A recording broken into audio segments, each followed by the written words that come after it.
Hiya and welcome to Software Reviews. Now, in this video, we're going to be talking all about email autoresponders. I'm going to be showing you some of the most popular options out there.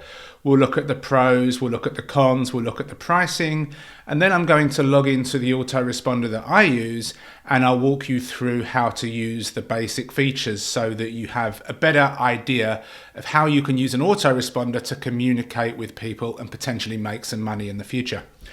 Now, if you're new to online marketing, you're new to digital business, then one of the things that you must have is an autoresponder.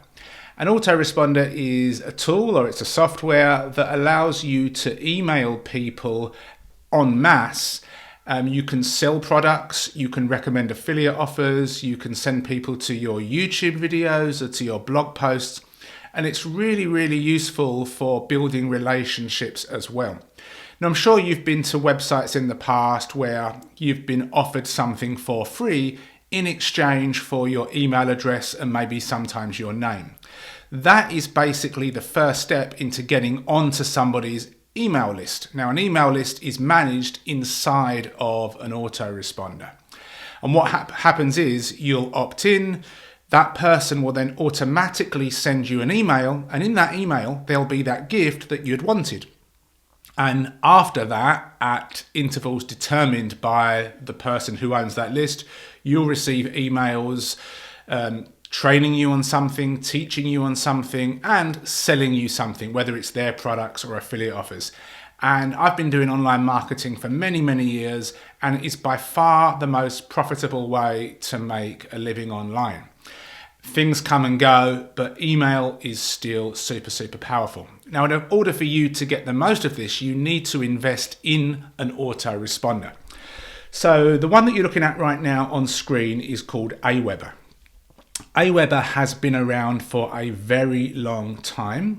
They have fantastic support and they're very reasonable. Now, one of the most important things to consider when you're choosing an autoresponder is choosing one that matches your business model.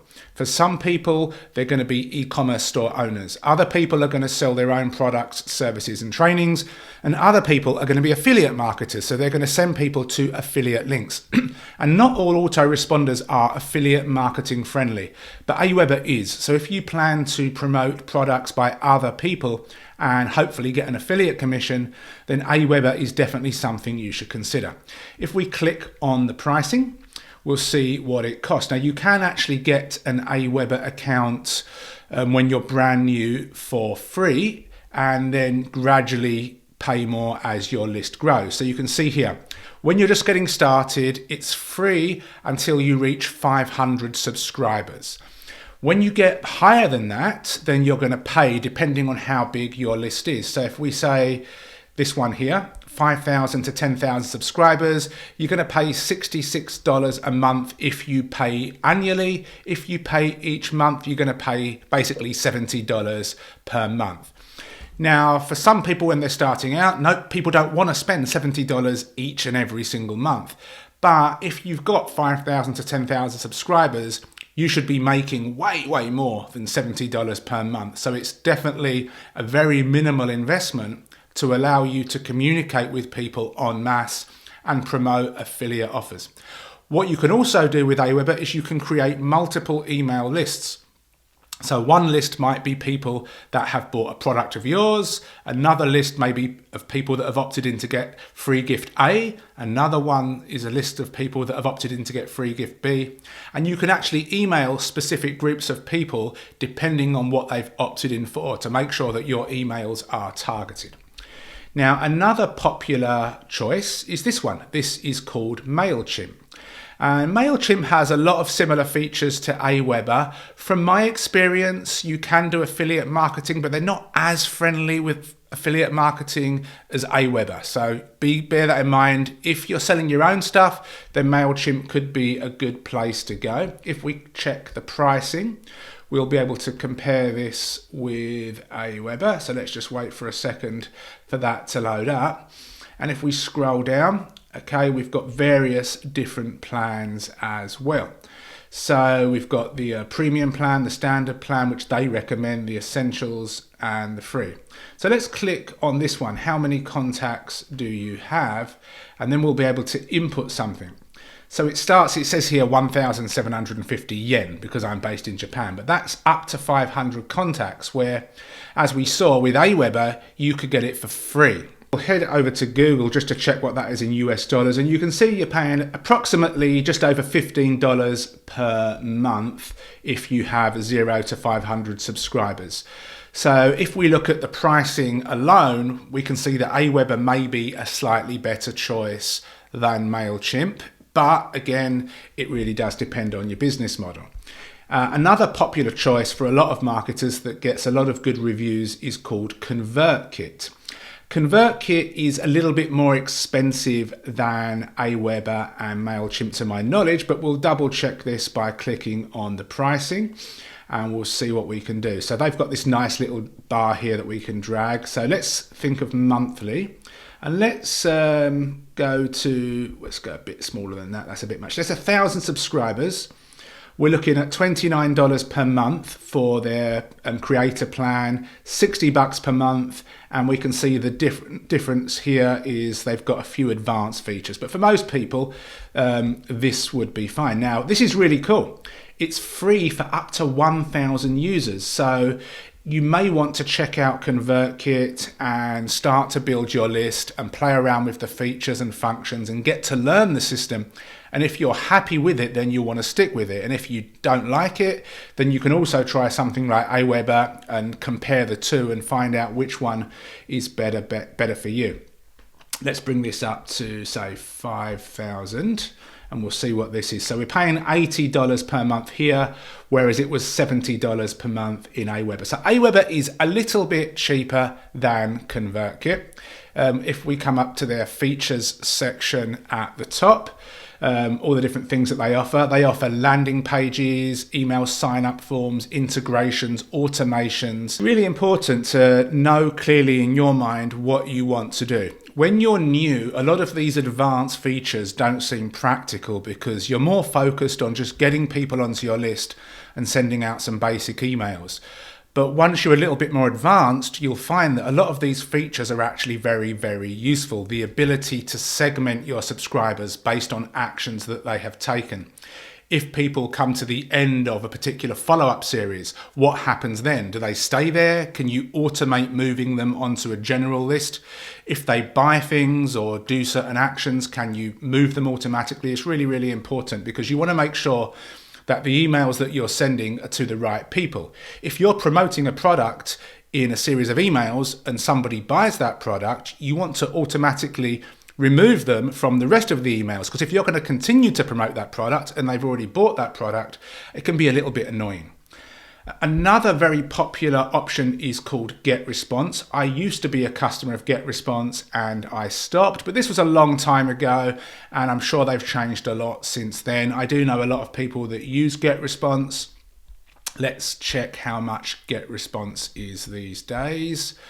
I don't know how much it costs right now, but we'll check in a second and see. So again, a lot of these autoresponders are offering free accounts. So let's go for the plan of 5,000 and what does it cost? So it's a little bit cheaper than Aweber. It's cheaper than ConvertKit. So, from a monetary point of view, this could be a great choice. They've got list segmentation. They have contact scoring, tagging, which is really important. So what tagging basically means is you can send out an email, and in that email, you could link to a YouTube video, and that could be anything. But let's pretend that YouTube video was a YouTube video by somebody else, but it had great yoga tips for beginners, and you sent it out to everybody on your list. The people that clicked on that are basically raising their hand and saying, yes, I'm interested in yoga from a beginner standpoint. You can tag everybody that clicks on that link as a person that likes yoga and that's a beginner.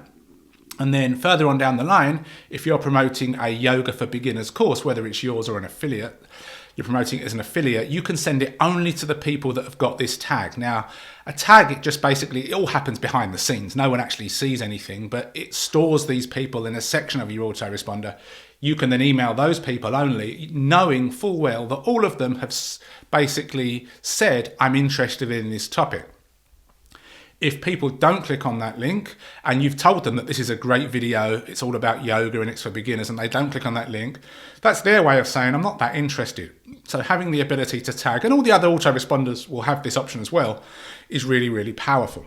So there are other autoresponders out there. There's one called Drip, there's one called ActiveCampaign. You really want to do your due diligence and see what's best for you. ActiveCampaign has tons of automations. Drip is more for e-commerce owners, and there are more that I'm not going to look at. But what I do want to show you is Aweber, because that's the one that I use.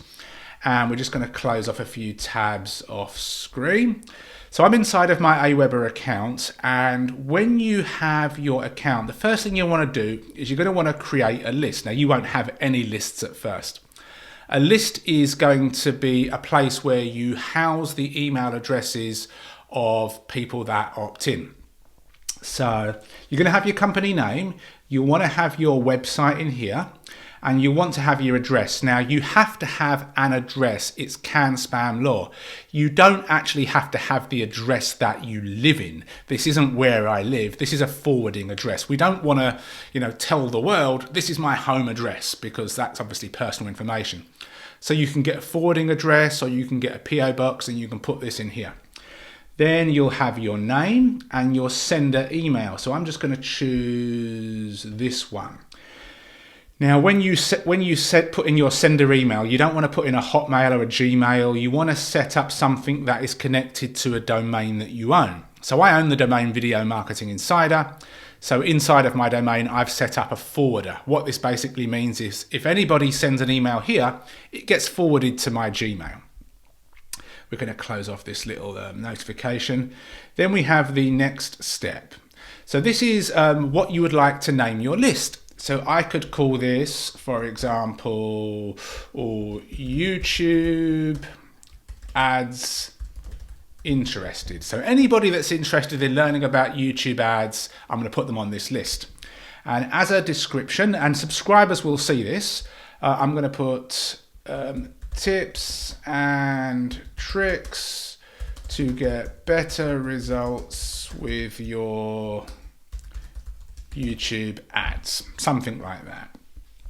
Next step. Language is English, so we'll leave this. This is a message that anybody that subscribes will automatically get to confirm that they want to be on your list. Now, if you've had an autoresponder for a while, which you probably don't because you wouldn't be watching this video, you're going to have this switched on. Now, inside of Aweber and other autoresponders, there are buttons to turn this off, but it doesn't actually work. For new accounts, Aweber, GetResponse, whatever it is that you use, they want to know that you're not a spammer and that you're actually a legitimate, business owner that has the best interests of the subscribers in mind. So you can automate this message, but what happens is somebody opts in, they will get this message to their inbox. They're going to have to go to that email message, click a link to basically say, I accept emails from this person. If they don't, then your emails won't get into their inbox. That's not really something that you have much control about. So I could click on this and say something like, let's click on this. I might put something like, I know this is boring, but gotta do it if you want to get my amazing YouTube ads tip, something like that. You probably have something a little bit more intriguing, and then we'll leave it as it is. We'll approve message and we'll create list. So now we have a list of people that, we have a list that we can send people to and start building out an audience of people that are potentially interested in YouTube ads. And you can see here we've got YouTube ads interested. Now, right now, no one knows that this exists. So what we're going to need to do is we're going to come down to where it says messages, and we're going to come to follow up series. And we're going to set up a follow up series, which is basically a series of emails that get sent out automatically as soon as somebody opts in. So I'm just going to click on drag and drop email builder, and I'm just going to do this very, very quickly. I'm not going to write a proper series of emails with copywriting and links because that would just take a little bit too long for the purpose of this video. But we need to make sure that our email has an intriguing subject line and the body of our email actually does deliver on the promise. The first thing you want to do is your subject line. So we'll click in here, and I just might put something like a free YouTube ads checklist is inside. Something like that. I might put my name, I might put welcome, but if I'm giving away a gift, for example, a free YouTube ads checklist, I want people to know exactly what it is. In here, I will just type my email out, which will basically little bit of relationship building, being friendly, welcoming, and then leaving a link to the checklist. So a couple of tips. We'll delete all of that. First of all, I recommend that you write in a slightly bigger font than normal. I choose size 18, sometimes even size 20. Some people may have difficulty reading your emails if it's very, very small and you don't know who's going to be opting into your list, so keep it big. I leave Arial as my default font. So I'm just going to put in here, this is my message, here is my gift. Thanks, Adam, something like that. And then I'll put a PS, and then I'll put something, for example, an open loop. An open loop is something that will pique somebody's interest, but they're going to have to come back to the email that gets sent out tomorrow to get the answer. Now, if I want to highlight this, I can highlight this, click this little link button, and this is where I put the link to my gift. And you've got to put the full link. So we don't need that bit actually, because that's there by default. We'll put mygift.com. Okay, and now that's hyperlinked, so anybody clicks on that, it will take them to that page. That could be the download, it could be the free video, it could be the checklist.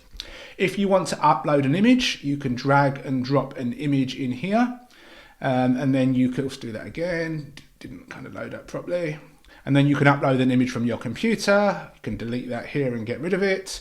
You can add a button, you can add a video, you can add a new paragraph, and you can play around with all of these different features. My advice is don't use too many. One image is more than enough. Oftentimes no images are going to be more than enough. Once you're happy, you can hit save so that you don't inadvertently lose your work. I would highly recommend that you hit preview and test and then send it to a test email to make sure that it goes to the inbox, make sure that your links work and you've not made any spelling mistakes. Click on back to editor if you have and change things. And then we'll click on save and exit.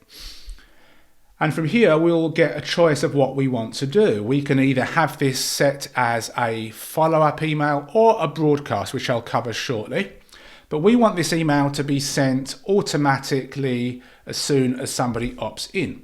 So from our send options, we'll click on this, we'll add it to follow-up series, and then we'll have this basically left alone. We won't touch any settings.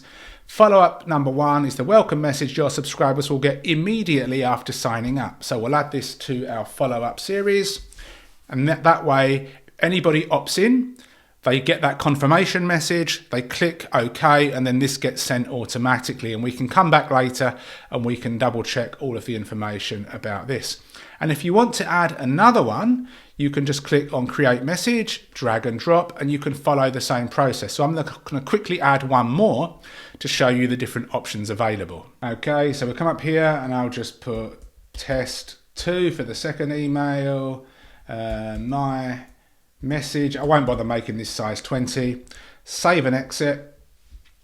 And from here, we will get the opportunity to add that to our list of emails. So we've already got our first email that gets sent out automatically after somebody decides to subscribe. This is our second email, so we can click add to follow-up series. And then we can decide, do we want this to go out one day after the first email? Or do we want to have this go out maybe 2 days after, 3 days after. I would probably leave it at 1 day after and have a bunch of emails going out 1 day after another. You want to make sure that the emails that you send are not just all promotional, hypey, salesy. Take the time to build a relationship, encourage people to reply, give them the chance to ask questions to you. You could always send them to your YouTube channel to subscribe, or to a Facebook group, or to a Facebook page. Don't go straight for the jugular and try and make a sale right away. We'll add that to the follow-up series. And you can make this follow-up series as short or as long as you want. There are some people that have emails going out every day. They've got these crazily long series of emails that can last almost a year. And you have other people that will have 7 days or 14 days worth of emails. And then when people get to the end of those emails, they've either bought something, or they've unsubscribed, or they've not done anything. It's going to be case by case. And there are various automations that you can play around with so that when somebody gets to the end of the email series, you can have them move to a different list. If they make a decision to buy something, you can set up your list automation. So let me show you here. We've got list automation. So I'm going to click on this. And I can have it so that people are automatically removed from the YouTube ads interested list if they make a purchase. So let me give you an example. So I'm going to click on add automation, and I want to unsubscribe people from this list when they subscribe to, let's choose, this is one of my products, for example. So this way, if somebody buys that particular product, it will automatically put them on this list and therefore remove them from this list. So I don't talk about this product to them anymore because they've already bought it. And that happens automatically. You can add as many of these, or you can add none of these. It's entirely up to you. So there are lots more features that Aweber has. If you want to send out an email now and then and you don't want to put it into a follow-up series, you can do the same thing, but you can send what's called a broadcast email. So you can write an email that's about something topical and then schedule that email to go out tonight at 11 p.m. EST to this list, and this list, but not this list. There's so many things you can do. I highly recommend that you do your due diligence, look at the different autoresponders on the market, choose one that fits your budget and your business model, and then just spend a little bit of time getting to grips with how to use it. If you have any questions, let me know. Thanks for watching, and I'll see you soon.